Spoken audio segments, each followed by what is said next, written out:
Cześć, Bartek Urban. Zapraszam do testu Volvo XC90. To jest niemożliwe. Dacie wiarę, że druga generacja Volvo XC90, czyli dokładnie ta, przed którą właśnie stoję, jest już na rynku od 9 lat? Tak, 9 lat, a auto wciąż wygląda super świeżo i pięknie. Udał się Szwedom, czy tam Chińczykom, ten model. Ja mam oczywiście najświeższą obecnie wersję, czyli po wszystkich małych odświeżeniach, ale te na dobrą sprawę są tak małe, że wie o nich tylko pewnie pracownik w Volvo. Zobaczcie, to jest Volvo XC90 z 2014 czy tam 2015 roku, a teraz macie z 2023. Dodam 2 zdjęcia obok siebie, żeby było łatwiej zobaczyć różnicę.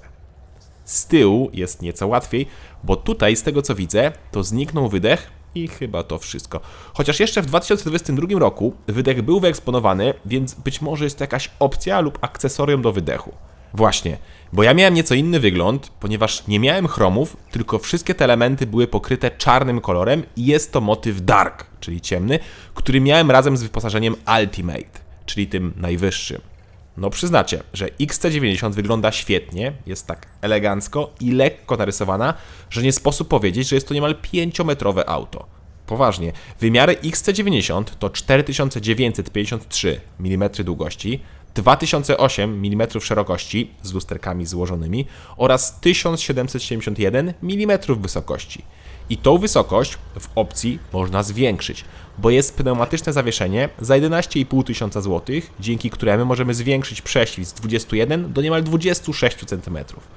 Dodatkowo prześwit w ustawieniu sportowym lub podczas wsiadania czy wysiadania można obniżyć do nieco ponad 18 cm, czyli regulacja zawieszenia jest na poziomie 7 cm. Pora więc na bagażnik.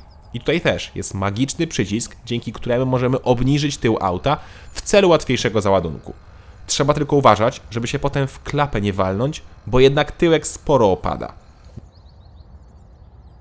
Drugi magiczny przycisk to opcjonalny, rozkładany hak holowniczy. A sam bagażnik ma różną pojemność w zależności od układu foteli, bo jak widzicie, ja mam wariant 7-osobowy. I w takim ustawieniu, czyli jak wszystkie stołki są rozłożone, to pojemność kufra to 302 litry. Jak widzicie, mieści się tutaj też na szerokość roleta, a także jest schowek pod podłogą, gdzie u mnie znajdziemy zestaw naprawczy, ale da się zamówić koło dojazdowe.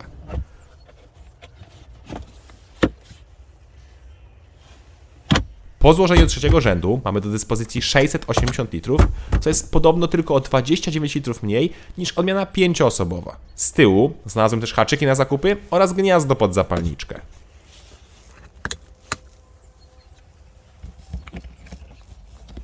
A jak chcemy naprawdę wielki bagażnik, to składamy drugi rząd i wtedy do dyspozycji jest prawdziwa jama o pojemności 1045 litrów do linii okien oraz 1856 litrów do dachu. I co ważne, w rzędzie mamy 3 oddzielne fotele, ale do nich jeszcze wrócę. Teraz siadamy na samym tyle.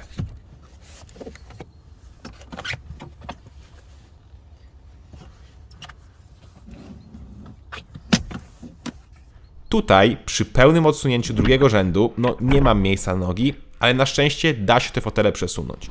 Gorzej jest miejsce na głowę, bo tutaj się nie mieszczę, a mam 186 cm wzrostu. Ale brakuje dość mało, więc osoba tak pewnie około 180-183 cm powinna się tu zmieścić.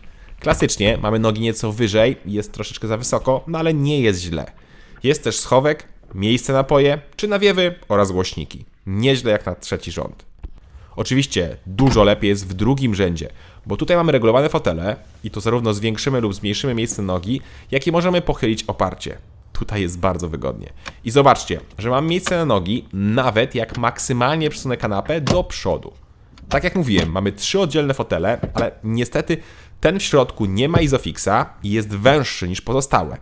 Poza tym, jak mamy ten na środku na przykład przesunięty do przodu, to ja nie mieściłem się na barki na tych miejscach skrajnych. Aha, i nie mamy Isofix-a na środku, ale jest rozkładana podkładka dla dzieci. Sprytne.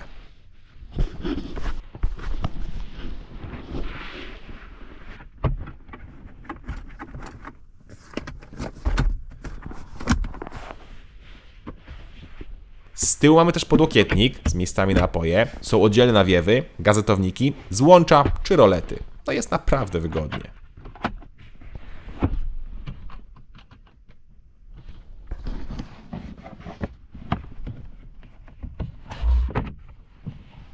Zresztą z przodu jest jeszcze lepiej, bo fotele w Volvo są świetne. Ja też miałem na nich prawdziwą skórę Nappa za 10 000 złotych i prezentuje się bardzo dobrze. Fotel jest wygodny, bardzo łatwo i szybko można dobrać wygodną pozycję. Kolumna kierownicy jest regulowana manualnie. Pora na deskę rozdzielczą. I tutaj podobnie jak na zewnątrz, taki wnętrze wygląda świeżo, ładnie i elegancko. Podoba mi się ten minimalizm i prostota. Świetnie to współgra z nadwoziem i się nie starzeje. Podoba mi się też ładnie wkomponowany, nie za duży ekran, który niestety zastępuje też obsługę klimatyzacji. Ale powiedzmy, że to bym jeszcze przeżył. Wprawne oko wypatrzy, że najnowsze modele XC90, tak samo jak i XC60 i pozostałe modele, są oparte o system multimedialny Google'a. Super, bardzo chwaliłem to rozwiązanie na początku, mówiąc, że w tym jest bardzo duży potencjał. Niestety, minął już chyba rok i uważam, że jest to zło. I masa użytkowników to potwierdzi. Coraz pojawiają się jakieś błędy i niedopracowania. Zacznę od niedopracowań. Mamy na przykład duże cyfrowe zegary i brak jakiejkolwiek personalizacji. Możemy włączyć mapę albo wyłączyć mapę i włączyć dane z trasy. I te dane znikają po chwili. Nie ma na przykład chwilowego spalania, nie ma małego trójkącika pokazującego, po której stronie jest wlew paliwa, nie da się tu na stałe włączyć danych z trasy, czy nie da się włączyć innych motywów zegarów. Ale to też jeszcze nie jest najgorsze. Być może bym się do tego przyzwyczaił, chociaż wcześniejsze cyfrowe zegary były czytelniejsze i bardziej dopracowane. Duży ekran na środku działa nieźle, ładnie reaguje na dotyk, a system jest w miarę szybki. Zresztą zobaczcie sami.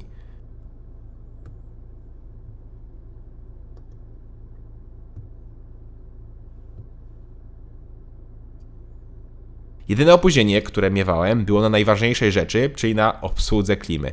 Co jakiś czas się włączało to z opóźnieniem. No ale znowu, to nie było najgorsze. Najgorsze to te nieszczęsne błędy. Już pierwszego dnia, tuż po odebraniu samochodu, przestało mi grać audio.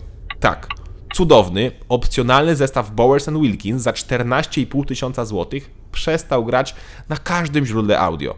Ani przez Bluetooth, ani z USB, ani z radia, nic. Jedyny dźwięk jaki był, i ten też był dziwny, to od kierunkowskazów i był on super nienaturalnie głośny.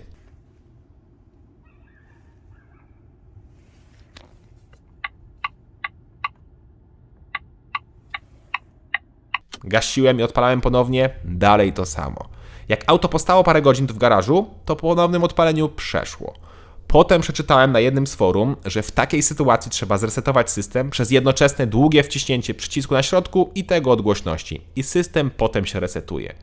Kolejnym razem te zegary, które nie mają żadnych motywów i jedynie pozwalają włączyć mapę, to wiecie co one zrobiły? Nie pozwoliły włączyć mapy. I nie dało się jej włączyć. No dramat. Potem sprawdziłem dokładnie fora Volvo i narzekania na błędy w XC60 i XC90 z systemem Google'a, no jest tego mnóstwo. Poważnie mnóstwo i dzień w dzień ktoś coś zgłasza kolejnego. A jeszcze takie pytanie do właścicieli. Czy działał Wam Android Auto z systemem Google'a? Bo Apple CarPlay bez problemu podłączyłem, ale z Androidem nie potrafiłem się w ten sposób połączyć. A przecież to jest system Google'a. Kolejna sprawa, jaka zniknęła wraz z pojawieniem się systemu Google'a, to pokrętło od trybów jazdy. Tryby jazdy są teraz jeszcze łatwiejsze do znalezienia. A więc tak, klikamy na ekranie mały przycisk z kołem zębatym w prawym dolnym rogu, następnie klikamy prowadzenie, a potem się okazuje, że jedyny tryb jazdy to tylko offroad, który podnosi auto i dłużej przyciąga na niskich biegach. I tyle. Znalazłem jeszcze opcję zawieszenie sportowe, ale to tylko obniża samochód, nic nie robi z charakterystyką skrzyni czy kontroli trakcji. Po pierwsze, tryby jazdy powinny być pod przyciskiem albo tą rolką, tak jak było wcześniej, żeby szybko je zmienić, a nie klikać po tym ekranie. A po drugie, jak mamy zawieszenie pneumatyczne, to wymagałbym nieco więcej regulacji. Podobnie dla skrzyni biegów, a tutaj nie ma nic, ale absolutnie nic. Ba! Tutaj nawet nie chciało się narysować litery M dla trybu manualnego przy lewarku skrzyni biegów, ten jest tylko na zegarach cyfrowych. I ostatnia zmiana, którą zauważyłem, to roleta od opcjonalnego dachu szklanego, która nie otwiera się już fizycznym przyciskiem, tylko za pomocą takiego smyrania palcem po tym gładziku. Dobra, to pora na materiały, które na szczęście się nie zmieniły i są bardzo dobre. Jest mało piano black i jest świetne spasowanie.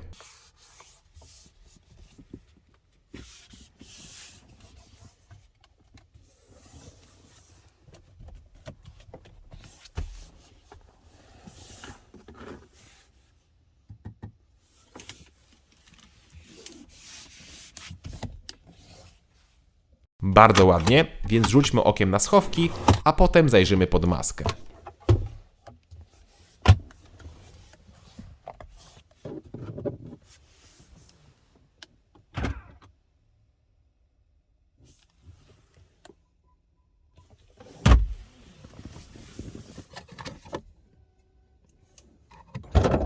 A pod maską XT90 w Polsce w tym momencie do wyboru mamy 3 warianty.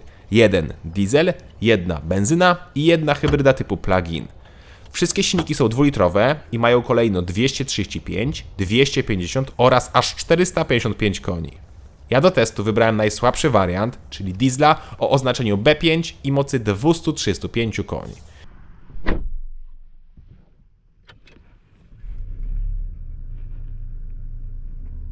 I co ciekawe, benzyna ma też oznaczenie B5. Tak, ktoś w Volvo pewnie stwierdził, że będą oszczędności. Będziemy robić jeden emblemat na klapę i dla diesla, i dla benzyny będzie taki sam i będzie to super. No, głupio wyszło, nie powiem, ale silnik głupi nie jest. Testowany B5 to Twin Turbo Diesel, czyli dwulitrowy diesel z dwoma, prawdopodobnie różnymi turbinami, jedną większą, a drugą mniejszą. Kiedyś wydaje mi się, że te silniki były dodatkowo wyposażone w system Power Pulse, czyli coś na zasadzie podtrzymania turbo, czyli był jeszcze zamontowany taki elektroniczny kompresor wraz ze zbiornikiem, w którym gromadziło się powietrze zassane z układu dolotowego. W odpowiednim momencie wtłacza te zapasy przez układ wydechowy wprost na łopatki turbiny, rozpędzając je. To miało zniwelować jeszcze bardziej problem z turbodziurą, ale po pierwsze, nie wiem, czy to wciąż jest stosowane, a po drugie, trochę nie widzę sensu stosowania tego przy układzie z dwoma turbinami. Kolejna sprawa to słyszałem, że te temperatury w tym dolocie były bardzo duże i powodowały pewne problemy. Tak czy inaczej, silnik bardzo liniowo i ładnie ciągnie już od dołu i ma świetną charakterystykę jak na diesla. Niestety, pomimo świetnego wyciszenia kabiny, wciąż słychać, że jest to rzędowa czwórka diesel.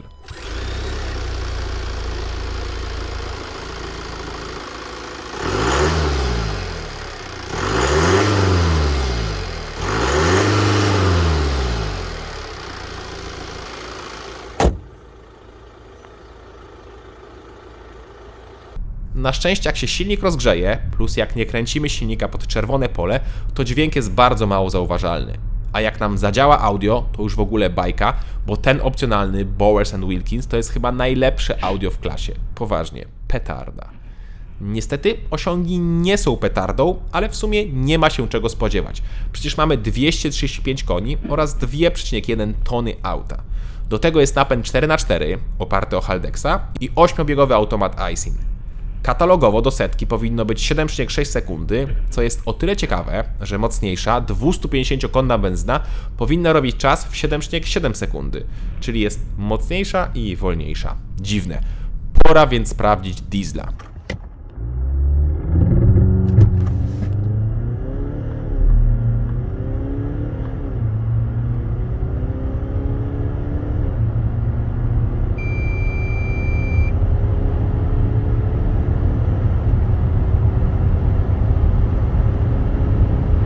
Mój najlepszy wynik to 8,4 sekundy, czyli 0,8 sekundy gorzej niż podaje producent. I to jak ruszałem z hamulca. Zwykły start to wynik 9,2 sekundy, czyli jeszcze wolniej. Wolna jest również reakcja na gaz.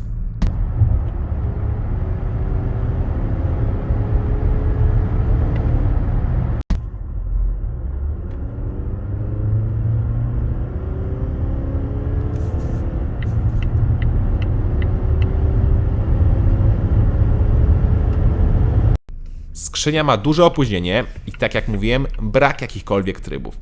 XT90 z tym silnikiem nie jest oczywiście mułem i moim zdaniem taka moc wystarczy. To jest przecież Volvo, a nie Porsche. Lepiej za to prezentuje się spalanie. Zwłaszcza, że tutaj jest układ miękkiej hybrydy. I to daje nam, po pierwsze, świetne działanie systemu start-stop, który budzi silnik wręcz niezauważalnie, bez szarpnięcia czy jakiegokolwiek warknięcia dieslowego.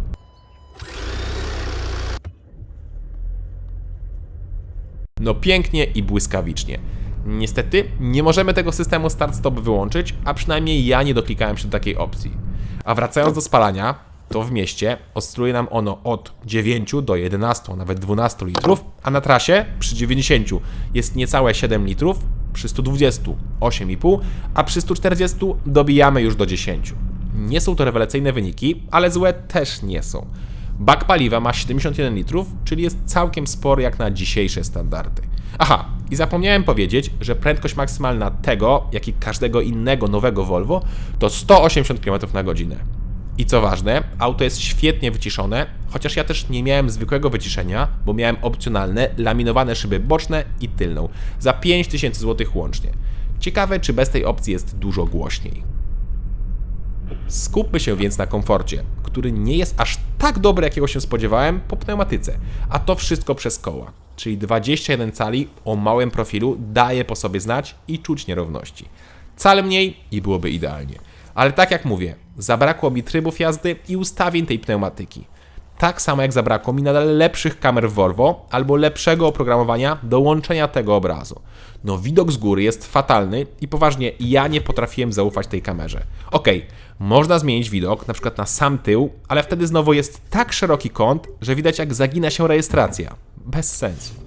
Miałem na przykład sytuację, jak manewrowałem przy siatce i nie dość, że nie było jej widać w kamerce, to dodatkowo nie wyłapywały tego czujniki parkowania. No dramat. I na koniec jeszcze słowo o asystentach, bo poza awaryjnym hamowaniem przy manewrowaniu to wszystko działa dobrze. A to awaryjne hamowanie potrafiło mi kilkukrotnie zahamować zupełnie bez przyczyny, tak samo z siebie, a ja i moi pasażerowie dostawaliśmy mikrozawałów. Volvo, zróbcie coś proszę z tym oprogramowaniem. Pora więc na cennik. Podstawowe Volvo XC90 z silnikiem B5 diesel o mocy 235 koni kosztuje 323 tysiące złotych. Benzyna B5 o mocy 250 koni kosztuje 343 tysiące złotych, a hybryda PHEV, czyli plug-in hybrid, o mocy 455 koni to wydatek 403 tysięcy złotych. Mój egzemplarz natomiast w najbogatszym wyposażeniu nie kosztował 323 tysięcy, a 458 tysięcy złotych, ale miał w zasadzie chyba wszystko, co się da. Ale wciąż uważam, że jest drogo, bo przykładowo BMW X5 z silnikiem 25D, czyli też dwulitrowa rzędowa czwórka diesla o mocy 231 koni, kosztuje 312 tysięcy złotych na starcie, czyli jest o 11 tysięcy złotych tańsza. Na usprawiedliwienie Volvo dodam, że to ma nieco lepsze wyposażenie w standardzie.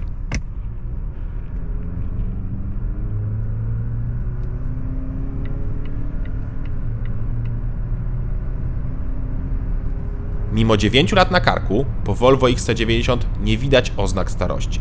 Poważnie, to jest przykład, jak powinno się rysować i tworzyć samochody po to, żeby nie robić co roku liftów czy innych usprawnień. Jedyne, co mnie boli i czego nie potrafię zrozumieć, to problemy z oprogramowaniem Google'a, który płata figle, co w przypadku Volvo nie powinno mieć miejsca. To jest marka klasyfikowana jako premium. Gdyby nie ten system i problemy, to stwierdziłbym, że jest to świetny, rodzinny samochód do spokojnej, relaksującej wręcz jazdy. Jest duży, jest przestronny, ale przy tym jadąc nim nie czujemy, jakbyśmy jechali wielkim dołem na kołach. Poza tym jest nieźle wykonany, bardzo dobrze wyciszony i oferuje duże bezpieczeństwo, wystarczające osiągi i przyzwoite spalanie. Miło też, że wciąż możemy mieć diesla, benzynę lub hybrydę. Każdy coś wybierze. Niestety ten system psuje odbiór auta, ale liczę, że w końcu uda się producentowi z tym uporać i kolejne aktualizacje przyniosą upragnioną poprawę. Cześć!